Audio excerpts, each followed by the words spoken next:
Stéphine, j'ai 19 ans. Je suis étudiante en double licence histoire de l'art et archéologie à Paris. Et je travaille cet été bénévolement à la cathédrale. Bonjour, je m'appelle T.E. Marcel, j'ai 33 ans et je suis séminariste au séminaire Notre-Dame de l'Espérance à Orléans. À la rentrée, j'entamerai ma 4e année de séminaire. Alors donc moi c'est Florian. Au mois de septembre, je rentrais en première année au séminaire Notre-Dame de l'Espérance. Je suis séminariste pour le diocèse d'Orléans. Je fais de l'accueil de visiteurs et je fais aussi des visites guidées quand on téléphone au rectorat ou alors si les visiteurs dans la cathédrale viennent nous demander. Ce que je fais à la cathédrale, je fais essentiellement, on va dire, de la pastorale du tourisme. On fait partie de l'équipe Parvis. Et cette équipe s'occupe essentiellement de faire les visites guidées en matière de spiritualité.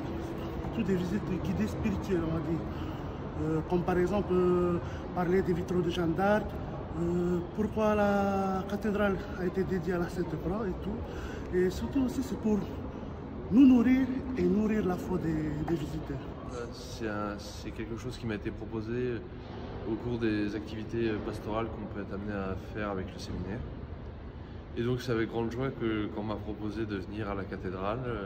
C'est parce que je connais la cathédrale, mais pas si bien que ça. Donc c'est justement d'être à l'intérieur et de faire les visites, ça m'a permis d'apprendre plein de choses dessus. Ça dépend des jours. En ce moment, oui, quand même, il fait assez chaud, donc les gens rentrent dans la cathédrale. Et on fait aussi des nocturnes le vendredi et le samedi soir. Et pendant les nocturnes, il y a beaucoup de passages et pas mal de monde à accueillir. Essentiellement des touristes qui viennent visiter la cathédrale, qui donc on est amené à les rencontrer, à discuter un petit peu avec eux. Les conseiller, leur faire découvrir ce lieu qui est quand même très joli, et puis leur expliquer un petit peu le sens plutôt spirituel et religieux quand même qui se cache derrière ce bâtiment. C'est pas simplement un bâtiment de patrimoine, c'est aussi un lieu religieux, donc leur expliquer le sens de ce qu'ils peuvent voir. Pendant d'être à la cathédrale aussi, ça permet de rencontrer des personnes et aussi je dis que lorsque j'entre dans ce lieu-là, lorsque je commence, je me sens bien et tout. Et aussi on essaie d'aller vers les gens, de leur dire s'ils ont du temps et tout. Après on leur explique qu'est-ce qu'on fait en fait. C'est une invitation à aller à la rencontre des gens.